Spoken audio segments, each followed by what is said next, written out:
Hi folks, I'm here with a lovely lady I had the pleasure of meeting recently, Jana Lunden. She is the founder of the Natural Women's Council. Great to chat to you, Jana. So you've had a deep dive into all this new material that's coming into the curriculums across the country.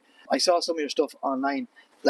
I was completely shocked. Me and my fiance were looking at some of the material, and it's unbelievable. Now, there's loads of stuff we can talk to, but can you just give us an initial idea, to people an idea, as a mother as well? Mm-hmm. First of all, what drew you into this in the first place, and what's happening? Yeah, what's happening? So to answer the first question, what drew me into this? Yeah. It was really by accident.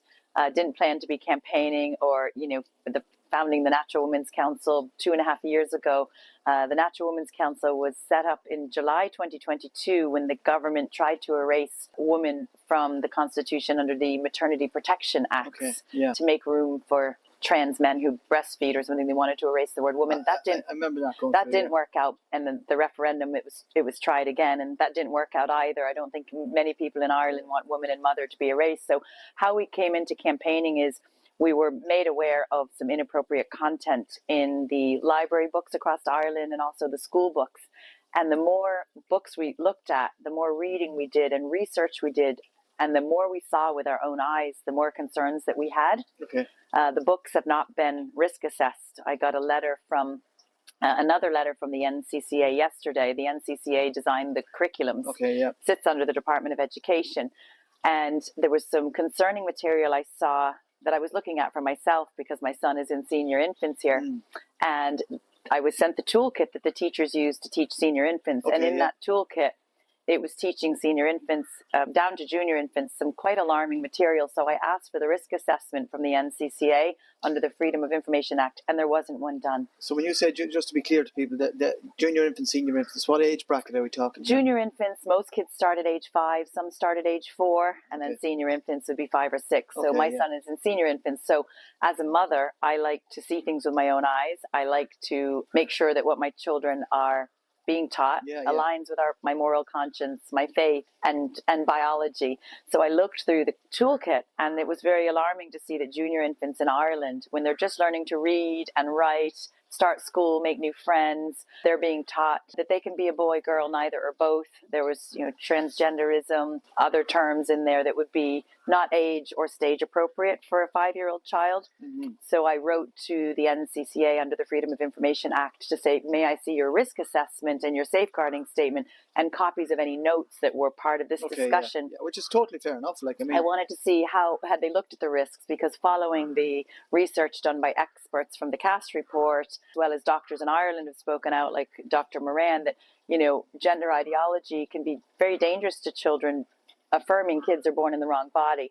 They came back to me yesterday and said, those documents don't exist that you've asked for. So there is no risk assessment for teaching children some of this material. Right, and we've asked for risk assessments on the other material, and there isn't one. So books are being put into our children's classroom, whereby parents weren't consulted.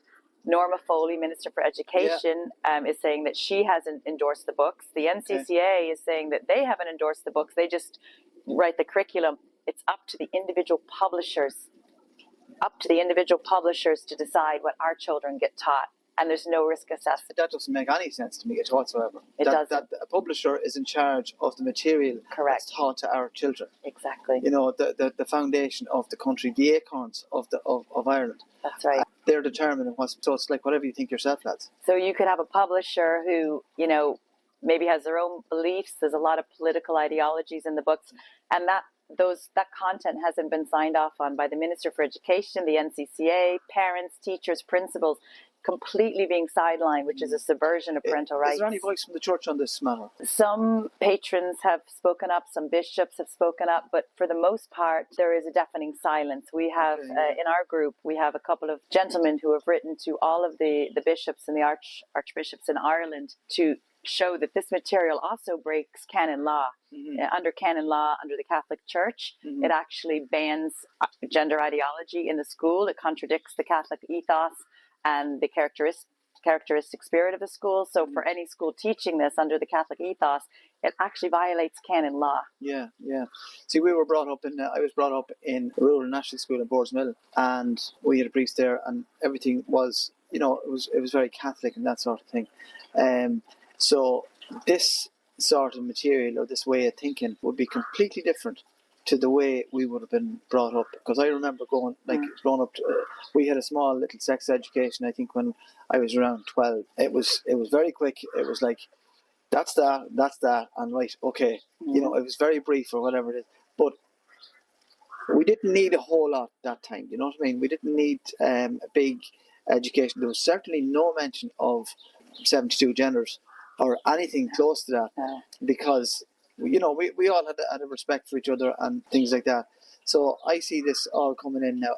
Like, what jumps to me straight away from all this material and the way I think of it is, if I go back in time and put myself with this head on back to when I was 12 years old, what would this do? All it would do is serve to really, really confuse me at a time where I'm just jumping onto the stage, where everything is all starting to work, and your head is like, oh, what's going on here? And then there's somebody telling you, well, you could be this, and you're going. Yes, and I'd like to touch on what you said about sex education, because we had pushback when I was on a national radio show, and they said, well, what do you want, Ireland to go back to the dark ages? Do you not want children to have sex education? But what I'd like to clarify is something you mentioned. Sex education is very, very different to sexuality education. Sex education, there's no problem with that. Children need to be taught their bodies are changing. There's something called puberty. Yeah. This makes a man, this makes a woman. But the sexuality education, what that is doing is telling children that sex is not biological, that gender is fluid, and they can be whatever they want to be. And in the school books I have beside me, it states they can be a boy, girl, neither or both, regardless of how they're born. So if you think about the age 12, which was targeted first with this, those children are starting a new secondary school, trying to make new friends. They have those nerves. The parents at the school gate are all new to each other. They're all going through puberty. Their hormones are changing, probably a little bit rebellious. And on top of all of that, you're telling that child they may be in the wrong body. And that is absolutely detrimental to the mental health crisis that we already have in Ireland for children. There are so many hundreds, thousands of children on the seeking mental health services. And this is only going to confuse them further. You know what I see as well, Jana, is particularly since I got in, head first into the politics, that as I've grown older, the mental health issue, particularly with young people here now, is just getting bigger and bigger as time goes on. It's not getting smaller, it's getting bigger. So society or something is going wrong, Absolutely. And then putting all this material into it, is that making that mental health issue better or worse? It's making it a lot worse. We have thousands of parents in our outreach, the Natural Women's Council, across all of Ireland. And there's parents every day that email us saying that their child is coming home feeling traumatized, confused, stressed out. We've heard the word ostracized, excluded, and bullied.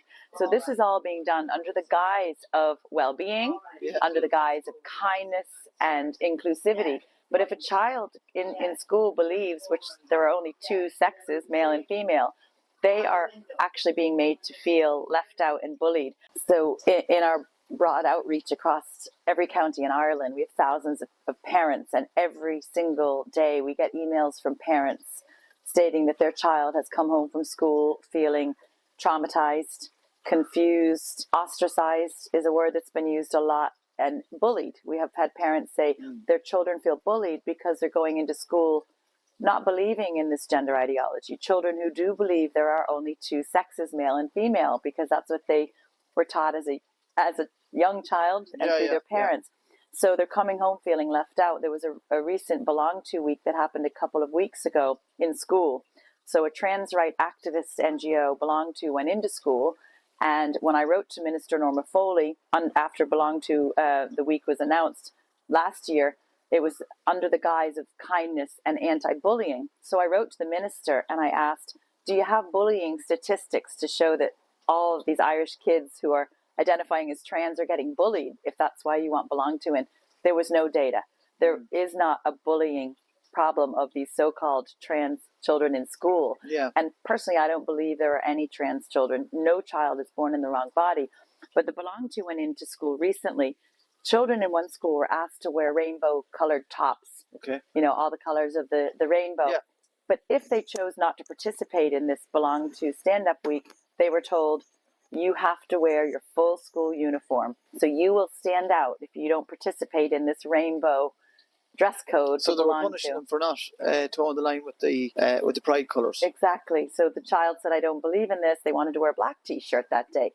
You're not allowed. If you don't wear the rainbow color, you have to wear your full uniform. That's no different than that reminds me of the Star in 1930s Germany. It reminds me, I was going to say about the Hitler Youth. It's an indoctrination of propaganda into Mao's children. China. We've seen it indoctrinate the young children and destroy their mind. And the message I would like to get across to any...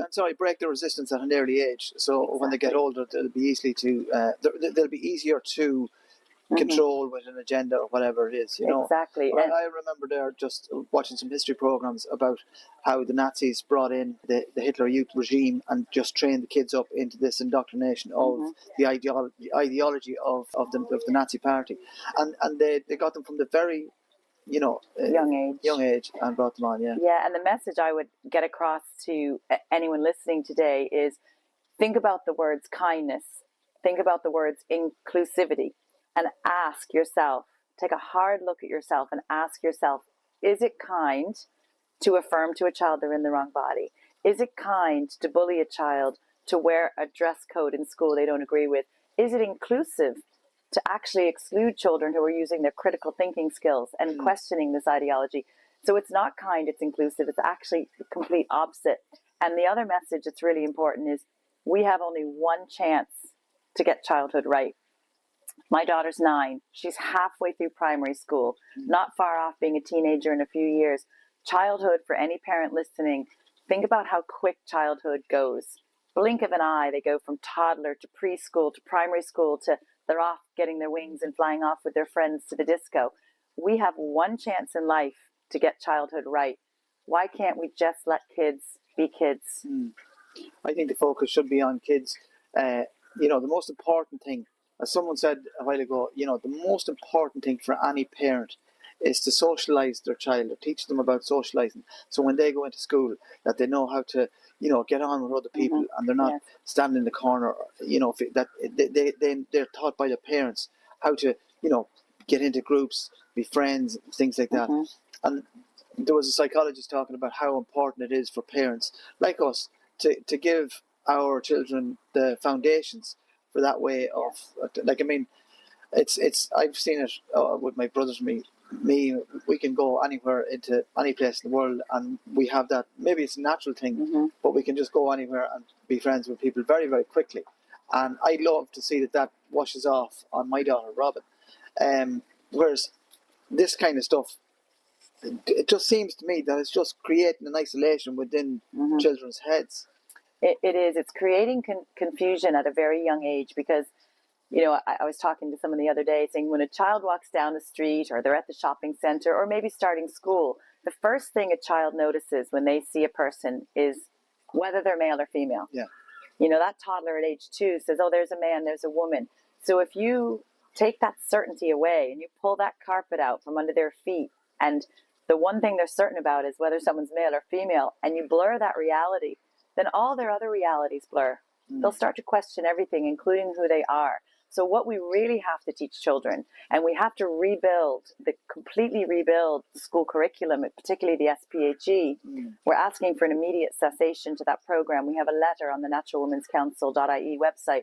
We're asking for an immediate cessation to the SPHE program, because there are books in the classroom today, and I've read most of them, that are very harmful to children. But what we need to teach children under the well-being umbrella is self-acceptance.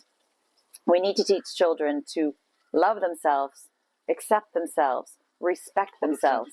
100%. And if the child has a strong self-esteem and a strong self-acceptance, they will make friendships, they will go places they need to go in the world, whatever that path is. Yeah. One of the key things for me growing up and in my own mentality is not so much self-acceptance, but confidence within yourself, and I think that's a similar type thing. So when kids grow up, that they have a reasonable amount of confidence that they put themselves forward in life, in whatever situation it's going to be, that they're confident that they're good enough to be there and not uncertain about who they are.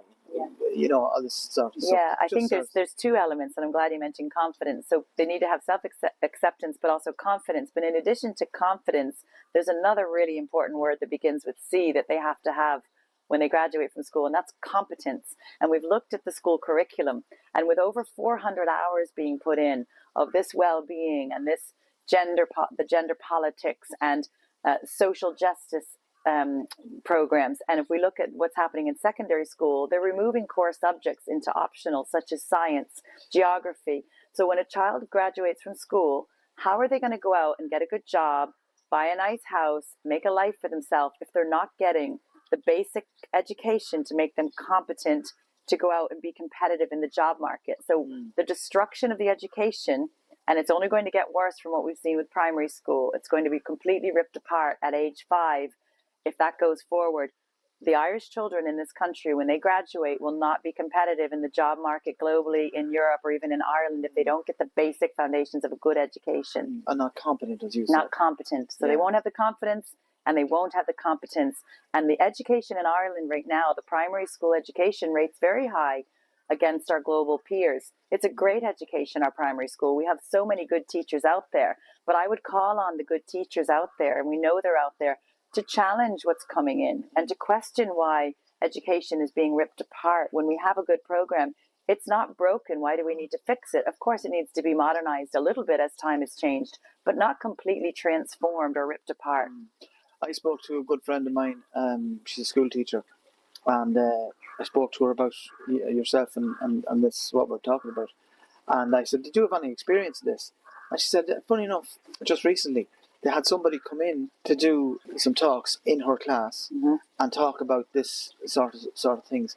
And some of the students questioned what was being said, and when they were talking about you're not alone just a man and a woman, but you have all these variations in between. Yeah. And she is a science teacher, and she said to me, like, I was correcting in the background, I wasn't really paying attention, and then the next thing I was hearing this, and she said I was like, where's all this coming from? Because she's obviously a science background, so everything has to make sense. That's right. And she was like, and she said to me, this is some sort of, the way she kind of put it was, look, whatever, I'm busy doing something else here. She didn't really put her head right into it, you know what I mean? But when we talked about it after, and then she thought about it, she said, well, I know they're coming back to do some more stuff. Don't really know where this is going. But yeah, and she said, look, her kind of, from a teacher's point of view was, well, if that material comes on our table, teachers don't have to teach that sort of stuff. That's a really good point, and I'll touch on that. So a memo came out from the ASTI, Secondary Teachers Association, a union, came out to say to the teachers, if they're not comfortable teaching this material, they don't have to. Yeah. On paper, that sounds good. However, if that good, moral Irish teacher doesn't feel comfortable teaching it, what they're doing now is bringing third parties in the back door. The third parties are coming in to indoctrinate the children and teach them material that teacher doesn't want to teach. We had one case where a parent sent us in a complaint that they got an email from their school to state that a third party called Schools Fitness Ireland is going in to teach pornography, masturbation, and gender ideology, gender identity. I rang Schools Fitness Ireland. There's a lot of people now just hearing that going, like, what the fuck? Yeah, it was a memo. I saw the memo. And I rang Schools Fitness Ireland myself, and I had a conversation with the founder, Martin, and said, parent complained to us, is Schools Fitness Ireland going in to teach pornography, masturbation, and gender identity? To what age kids? This was secondary school at the time, so first year, age 12. Yeah, okay. Age 12. Yeah. And he said, well, who wants to know? And I told him who I was and the work that we do. And he refused to answer, and he slammed down the phone. But the parent had a memo, an email that I got a copy of that was saying Schools Fitness Ireland is going in to teach this. So we have heard of third parties that are more than happy to go in and teach this. Yeah. If you look at Belong To and Tenny, these are NGOs. NGOs. Belong To and Tenny are hard left political activists, trans right activists going into our children's school without the consultation with parents. So if we look at, I'd like to talk about subversion of parental rights. Your children's education must be done in consultation with you under Article 42 of the Constitution and under the Education Act of 98. Yeah. what's being done in schools now is a complete subversion of parental rights. So if we look at the government, the state is using our public funds to buy these school books. So these school books, the SPHE ones, the parents don't buy them. There's no homework. They're staying locked away at school unless a parent asks to see them. The content hasn't been risk assessed. Okay. Norma Foley is spending €9 million to lock mobile phones away, so children can't video or photograph what they're being taught. And the other thing is they're asked to be signing secrecy pacts. There are secrecy pacts and class contracts in these books, and the NCCA document that we saw states... So are you telling me that the teachers are asking kids to sign secrecy pacts? There's a class contract in these books that says there's ground rules and a class contract. So we looked at the NCCA, who designed the curriculum, their document. There's two documents we saw: creating a safe classroom and creating an inclusive classroom. On those documents, it said what happens in the classroom stays in the classroom, and that goes for the teacher too.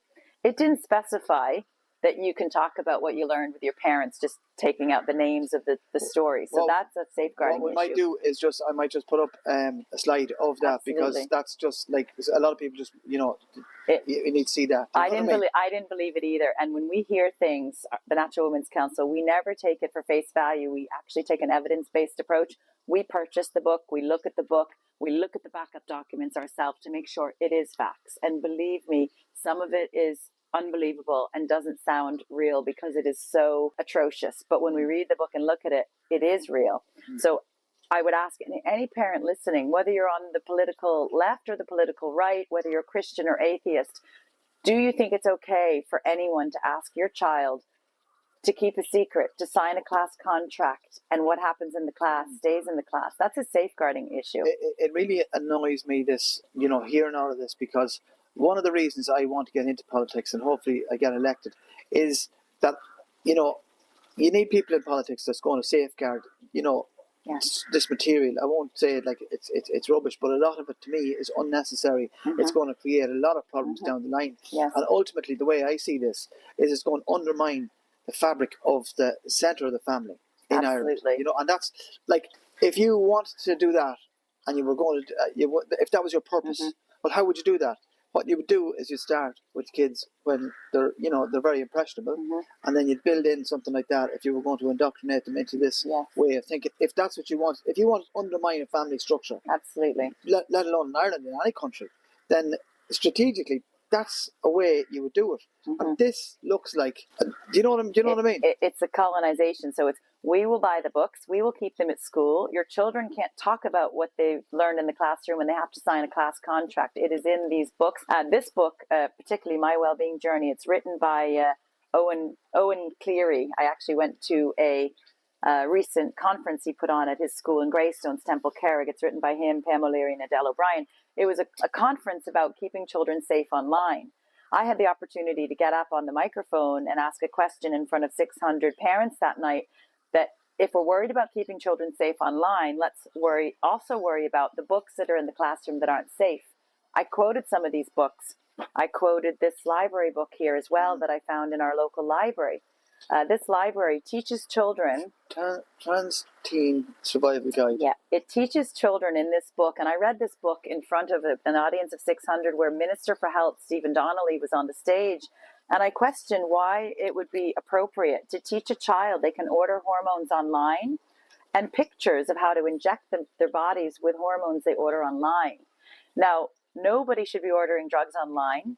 Children certainly shouldn't be taught they can order drugs online, and they certainly shouldn't be injecting their bodies.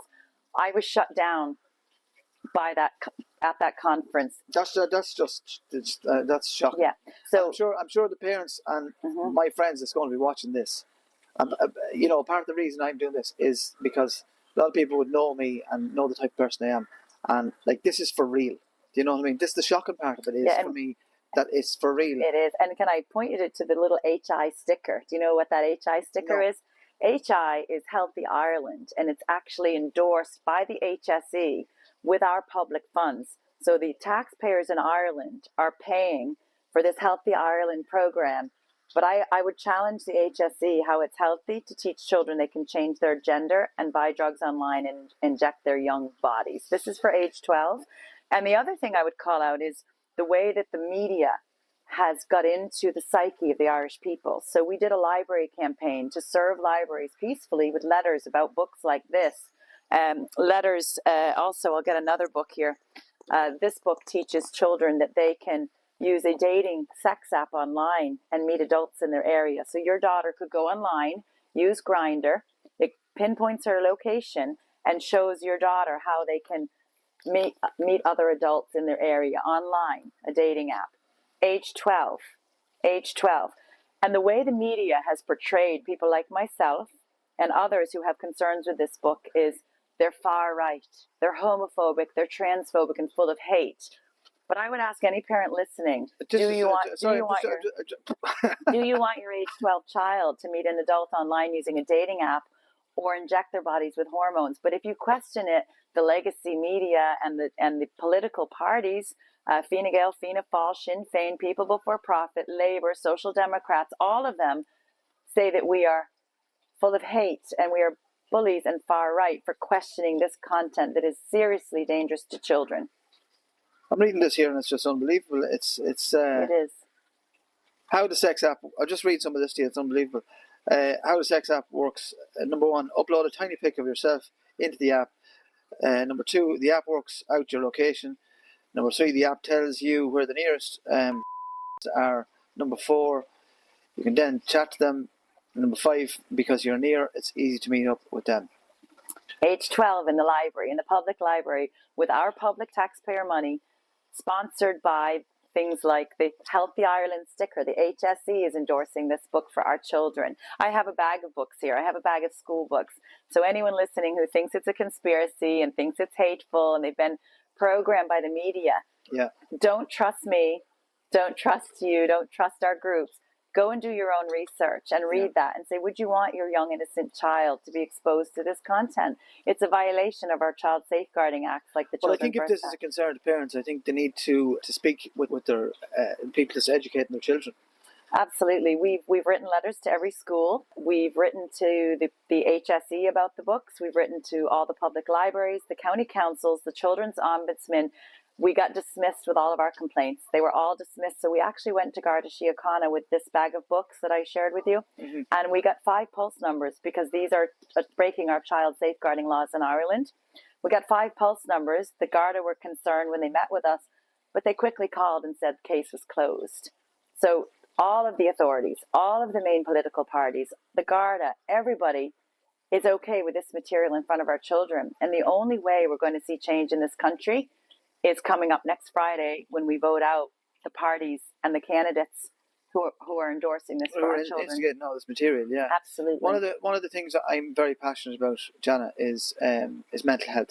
And, the way I say it is to maintain a positive mental attitude, And I see all of this material in the broad stroke of it as being detrimental and against the undermining somebody's confidence within themselves, especially when they come to the adolescence, 12 around that age or whatever it is, that it would only serve to create uncertainty in a young person's mind. And then going forward, how does that affect mental health? Well, people can judge for themselves. Take from what we're saying, as people are listening to this, they're thinking, maybe if I was a child and I was getting exposed to this material, how would I think? Well, you're just going to feel more maybe isolated instead of inclusive. And traumatized. And it's mental health, but it's also a real risk to a child's physical health. Have you heard of the proposal to ban conversion therapy? No. So this bill is in legislation at the moment. They're trying to get it over the line. It's sponsored by Minister for Children, Roderick O'Gorman. This is coming up and will come up after the general election. They want to ban conversion therapy. Now, back in the day, it could have been applied to if a child presented or somebody as being homosexual, you would try to convert them to straight. So that potentially was what it was in the past, which I don't think anyone of us would disagree that if someone's gay, that's okay, that's their choice. Absolutely, and you wouldn't try to take it away from them. But with the new... Well, I think it's as simple as this. You're born into your body, are who you are. Exactly. I think you should love yourself whatever way you are. Exactly. Now, sometimes that may be difficult, but essentially, and that's not a religious thing, that's a universal belief within that I believe. You're born. No person is born wrong. Whether you're born I've heard you male, say that. female, black, white, gay, straight, you are born as you should be born. But the banning of the conversion therapy now has it's a very short bill. Anyone can look it up for themselves. One of the parts of the bill includes gender identity. So what this means, and this is really important for parents listening, if their child presents with gender confusion, perhaps due to the social contagion happening in school from all of these books and library books, if they present to a therapist, counselor, psychologist with gender confusion, if banning of the conversion therapy bill goes through, that medical expert will not be allowed to explore the underlying condition for the confusion.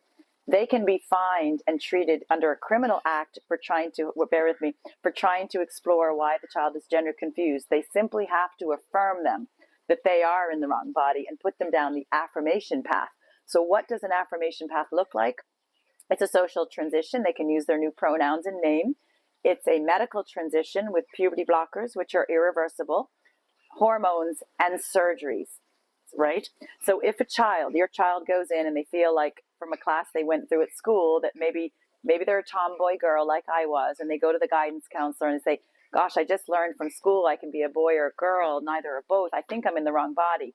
That guidance counselor at school, that educator, that psychologist has to affirm them. They cannot treat why they feel confused. They will be pushed down this without the parents' consent, behind the parents' backs. So this banning of the conversion therapy bill, and it's happened in other countries where parents have lost their rights, and children's protection services have gotten involved in other countries when a parent has tried to stop their child from going through a transition and getting the hormones and surgeries. We cannot let that happen here to Irish children. Something that jumps to mind when you're talking about that is, like, I know what kids are like. I remember what we were like, messing, and, there'd be a certain amount of, well, I wasn't bullied, but there was bullies or that element of bullying in school. Now, I know what kids are like, and when, like, kids are not fools either, and they might use this, what you just said, as a bullying tactic. So they might say to us, oh look at there's John, let's go and tell them that they're this and they're that, and let's drum it into their head, and then they'll go off and they'll do this, and then they'll get swept away into this big thing, and we'll get them. You know what I mean? Because happen. That's the way. Some. Now look, I'm not saying, but that's something that would very likely happen in a case where kids are bullying one another in the school. They see this as a way to, use the system to actually bully them even more. It absolutely could, and the really sad thing about all of this is it's the most vulnerable children who are going to fall victim into this ideology and think they're in the wrong body. Up to 90%, it came out, up to 90% of children who were seeking gender confusion support were on the autistic spectrum. So these are children who may already feel different. They may have a harder time making friends, or there may be, challenges with learning. And then they're pushed to think they're in the wrong body, and they meet with a school counselor, and Norma Foley is investing millions in psychologists being put in schools and counselors. That child who's gender confused goes to speak with a counselor, and they get affirmed. If they will be affirmed that they are in the wrong body. But as you said, they don't explore the underlying problem. So maybe there's a social problem or whatever it is in the background. Maybe they were bullied by the friends. There's about 15 common comorbidities or underlying factors when a child presents with gender confusion. It can be perhaps they were sexually abused and they don't like the parts on their body that were abused, so they need to treat that trauma. So if they're affirmed they're in the wrong body, that sexual abuse may have happened. If they're confirmed that they're in the wrong body, that sexual abuse that may have happened isn't treated, but it may continue to happen because that underlying issue of being sexually abused is not being explored. So again, it could have already happened or could continue to happen, or the child may have body dysphoria. They may just be an effeminate male or a tomboy girl, or they may have been bullied at school. You may have a boy and they're bullied. They're being called a sissy. So they actually think, well, maybe if I'm a sissy boy being bullied, that I should actually be a girl. And then if you throw all that confusion in, the children who are going down the gender confusion path are being recognized at school, celebrated for coming out, and put on a pedestal. There was a recent school in County Meath where a boy was converting over to a girl. They announced it on the intercom in the morning in all the classrooms to celebrate this. This is here. This is here in County Meath. A retired principal got a call from someone in that school, and I heard it firsthand. So these children who are being led down to feel confused, to hate their body, to want to go through a change, instead of treating them and using compassion and empathy and support, they are being affirmed they're in the wrong body and celebrated for coming out in the wrong body. That should not be celebrated. This has no place in the classroom. And like what you're saying, then all of a sudden then they're swept along into this machine, and they're in front of a doctor, and then they're given hormone blockers, and then that escalates on for a couple of years. Then they may realise that this was maybe a mistake, and at that stage then there's medical damage done internally, psychological damage done, and then getting back to what I was saying about mental health and stuff like that. You know, one of the things going forward I want to do is I want to, you know, have a big awareness about mental health, that where people help each other and they reach out to each other, especially if somebody's in a bad place, that people recognise that and step into them. But when somebody's been medically groomed, would you say, over the years like that, when you're trying to fight against medication, you know, that's a chemical thing. That's very difficult. And I'm talking about that with first-hand experience with substance abuse, with people very close to me, where, you know, there was drugs involved, alcohol, things like that. So when you have a chemical thing in place, it's really, really hard to break through and it's irreversible. Some people think that a puberty blocker is simply like a remote control with the telly where you can hit pause. That is not how puberty blockers work. These are irreversible. They cause long-term damage. Children can become infertile. They're sterilized. It causes damage to organs, brain development. We hear of little boys who their sexual organs, their penis doesn't develop. They have a forever micro penis when they grow up and realize they made a mistake and it's too late. Hormones. You know, I met 6 people who were pushed down this path at a young age. These are teenage girls who took hormones. Their voice is deep like a man. They have facial hair. They have osteoporosis. So when you look at that irreversible damage, it's child abuse to put a child down this path. And the doctors are saying, some of these so-called doctors are saying to the parent with a gender-confused child, well, would you rather a dead daughter or a living son? But actually, that's not based on any data. That's bullying parents into pushing them down the path. And you may ask why. Every child that's pushed down this path is worth about 1 to 1.5 million euros to the medical industry through the drugs, surgeries, and lifelong medical complications.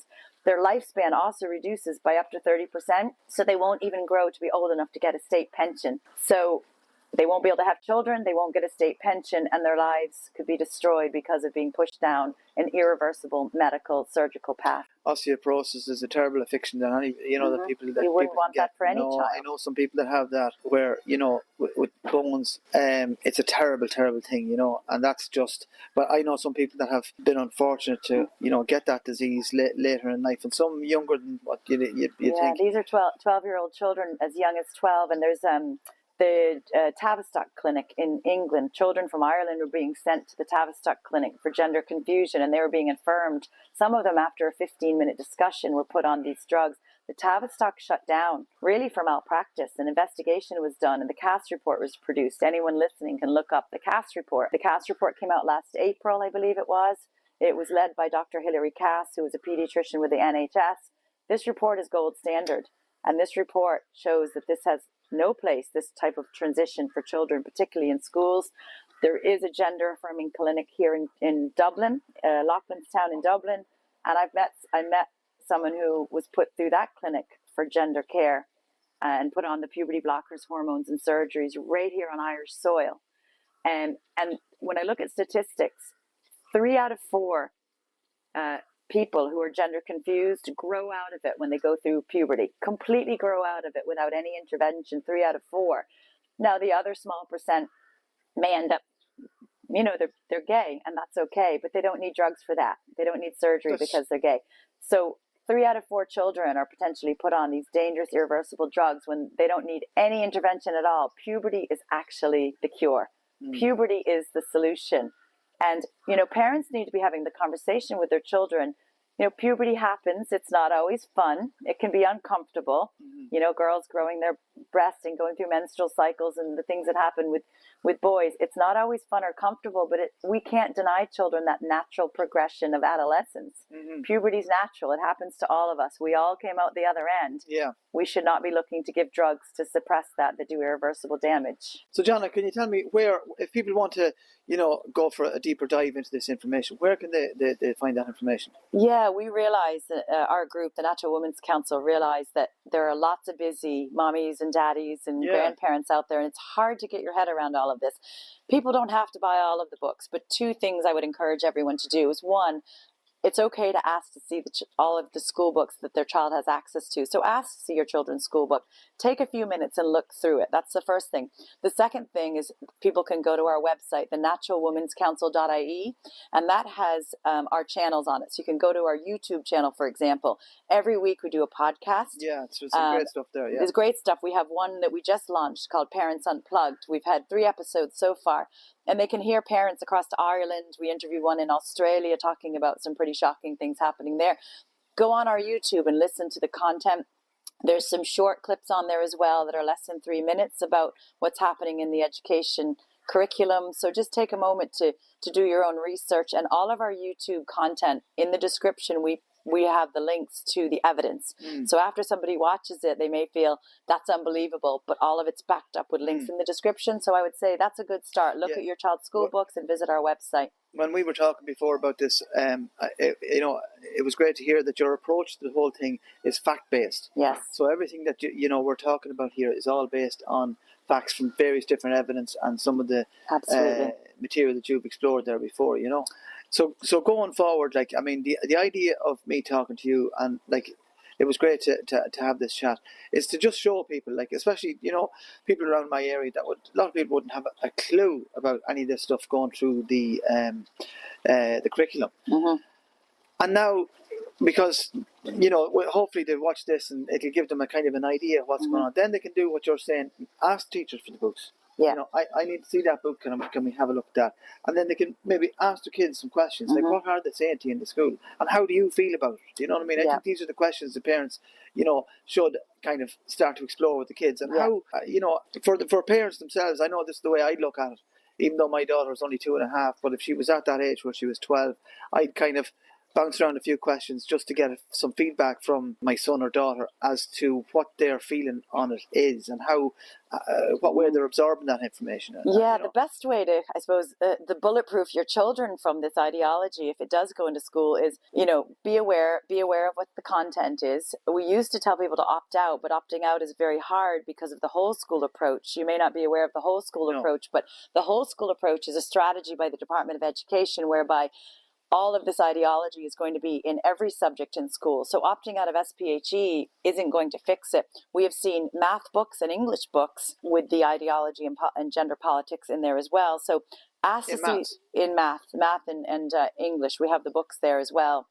One English book has, it's Louder Than Words, and it has a piece in there on TENI, which is a trans right activist group. It's talking all about what we're discussing today. So I guess how to bulletproof your child. So parents listening may say, how do I keep my child safe from all of this? One is look at the books. You can opt them out and be clear with your teacher and principal and board of management that you don't want your child exposed to this. You can write the letter that we have on the naturalwomanscouncil.ie website to ask for the program to be stopped until an investigation is done. But the fourth thing is have a relationship with your child. Don't be so busy. Both parents may be working full-time jobs with the cost of living crisis. They don't have the benefit of being with their child many hours a day. But when you are with your child, take the time to connect, build a relationship, teach them right from wrong, teach them self-acceptance, teach them to love themselves and have confidence. Teach your child that there are only 2 sexes. My little boy is 6, and I'm teaching my children also critical thinking skills. So in schools, they're bringing in what's called critical theory, which is the opposite of critical thinking. We need to teach our children to be critical thinkers. Praise your child when they question things. And my son's an expert. He questions everything. But teach them if something sounds crazy, it's okay to question it. So I said to my children, if someone tells you there's ever more than 2 sexes, The same way if someone told you that a pig was flying across the sky, you would say, that's nonsense. There are only two sexes. So parents need to be building connections, teaching children right from wrong, and teaching them and praising them for being critical thinkers, to question things. That really serves people very good in life going forward, because it does. Especially in a work environment, or when people are put under pressure, you know, to be able to think critically, especially under pressure. Yeah. You know, that way of thinking is trained into you, that you can just problem solve very quickly. And children are losing that. We've spoken to third level academics, people who are lecturers at universities, and they're seeing that when kids are coming in now, they lack the ability to be critical thinkers. They can't do basic exams. They're asking teachers for answers. So this is dumbing children down. So when they go to university, they're not prepared with critical thinking. So we need to teach children how to be thinkers. And also, what I would ask of any parent listening to this is, your job as a parent is to protect your child. When you bring a child into this world, your job is to protect your child and teach your child. Yeah. So absolutely. if you look at what's more important, protecting your child or worrying about what other people think, and people who are staying silent on this, be it a parent or be it a teacher, is protecting a child more important than worrying about what other people think. And for me as a mother, hands down, protecting my child will always be more important than what anybody thinks or anything that can be thrown at me, be it from I've had abuse from the media, the government, the NGOs. Yeah. I've had letters through my post box with threats. None of that matters. What matters to me is I'm a mother to my two precious children that I gave life to. So I would ask any parent or teacher listening to take a hard look at yourself and ask what's most important, protecting and teaching your child or worrying about what others think if you challenge it. Yeah. It's a nice point you touched on as well, because that's something I've a very strong feeling on. You know, some people think about, oh, what this person is saying or that person is saying. Doesn't matter. At the end of the day, what people need to realise is nobody cares. You know, you might think people do care, but at the end of the day, who cares? It's me, my fiance, and my daughter. Yeah. And we are that, that's our unit, and that's our triangle. And the centre of that is love. Exactly. Love, and that is the most, and that's the strongest thing. The love for our children and protecting children. And, you know, just like we're trying to inspire adults to speak up without being worried about what other people think, teach your children that as well. My daughter came home one time when she was a junior infant crying that a girl said, I don't like your new runners. My daughter was really happy to have these new purple runners, and she came home crying. Someone said they didn't like my runners and they were making fun of my shoes. And I said, it doesn't matter. They're your shoes. Yeah. You like those shoes? Yes. Doesn't matter what those other girls think about your shoes. And that's teaching her confidence. Confidence. It doesn't matter what other people think, whether it's your shoes or your views.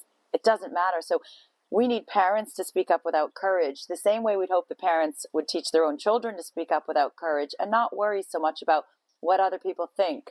Don't worry about being othered, being labeled, or, you know, the expression in Ireland, don't be giving scandal. I've learned that it's time to give scandal about this, because this is a scandal. This is a scandal. So don't worry about what your neighbors think. Worry about your child's safety and well-being. Yeah, or as they say, don't be making a fuss about that. Don't be talking about we all need to be making a fuss about this. And why are people silent? Because they have fear, and it's understandable they have fear. It's very hard being one of the only ones at my school to speak out, being the ones to send letters to the board of management.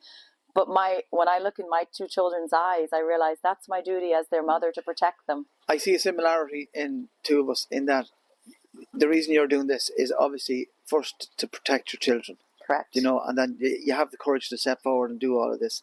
The reason I'm doing what I'm doing is because I feel there's a need for somebody like me to go out there and be a voice for the parents who just need somebody to be in their corner. And that's what I'm doing as well. And that's, you know, having conversations with people like yourself to let people know the truth is critical. And to let people know that there is people like the two of us out there that, you know, that will speak our mind and stand up for the people that sometimes don't have a voice, you know. Exactly. Yeah. Thanks very much. Great. Thanks. Great to chat with you.